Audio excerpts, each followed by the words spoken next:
Helen wanted to write Cliffy of the fall of 900 in class. 900. In class, Annie Sutherland sat at Helen's side.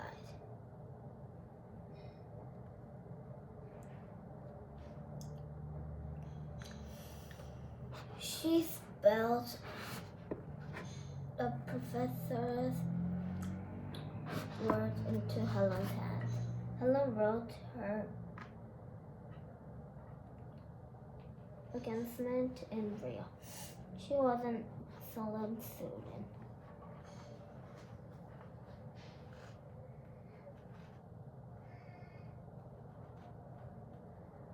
Helen majored in English and German at college. She graduated with honors.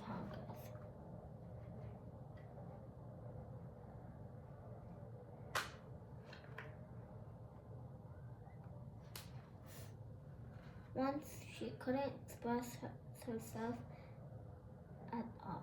Now she could understand and speak several languages. Little Helen had grown into a beautiful education woman. While Helen was still in a college, an editor from Ladies' Home Journal Magazine asked Helen to write about her life. Those articles were published in 1902. Soon after, Helen wrote about herself again. She wrote the book called The Story of My Life. Of course, it was a small part of her life. She was only 22 years old when it was published. People all over the world wanted to read Helen's story. The book sold thousands of copies.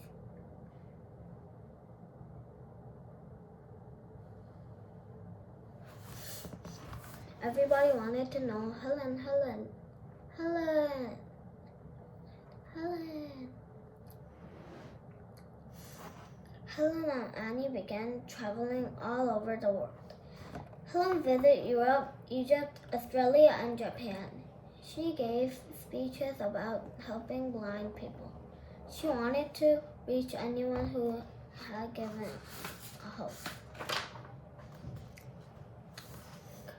During her life, Helen met many famous people: Alexa Graham Bell, Mark Twain, Charlie Chaplin, President and Mr. Franklin D. Roosevelt, President John F. Kennedy, and many others. They were all eager to meet Helen. One man who meets her said Helen was in charge of electricity.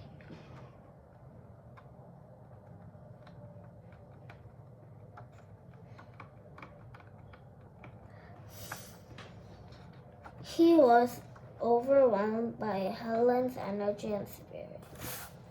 In 1950, Helen met President Dwight D. Yeah, I knew that. Dwight D.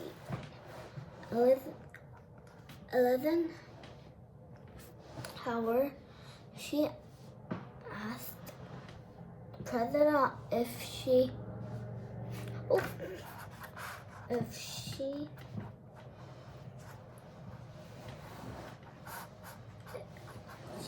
the president if she could touch his face.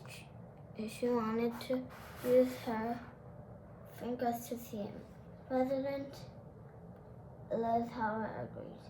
Helen touched his mouth. "You have a beautiful smile," she told him. "But not much hair," the president replied. Of course, Helen's fingers would have seen that too.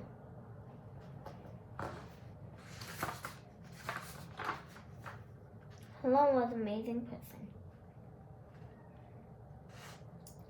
Never before has blind a deaf person who sends the lunch. Even though she could not hear music, Helen learned to dance. She also attended concerts. Last through, she could not hear the sounds. She felt the vibrates of the music.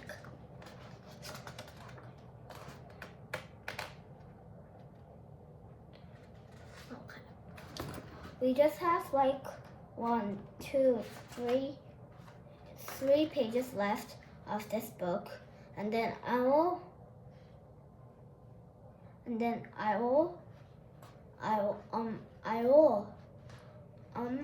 see you next time, okay?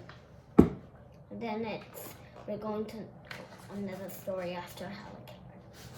You don't know what it is. I'm gonna read about another book called My Name is You. I'm gonna do YouTube any day. So if you want me to do YouTube, then it's fine. Okay? She went horseback riding and played with her dogs. Helen also loved to work in her garden. Though she never saw the flowers she grew, she enjoyed her scene. Helen Keller was proof that people can almost do anything. Even people with physical problems or handicap can reach their goals. Helen Keller died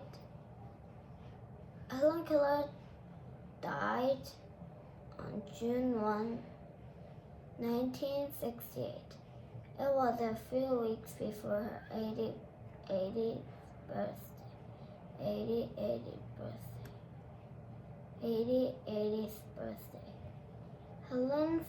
Helen's story has been retold over and over. She has been a subject of books, played films and television programs. The United States Postal Service had declined to stamp her. An organization with her name works to blind people. Helen Keller's life was filled with silence and darkness, but she had the courage and determined to light her days. The best and the most beautiful things in the world cannot be seen or even touched. They must be felt with the heart. Helen Keller. Okay, so what do you think this book is about? If you don't know, it's fine. And then we will see you next time. And then also, if you like me reading the Helen Keller book, subscribe me please. Thank you. Bye. See you next time on another book.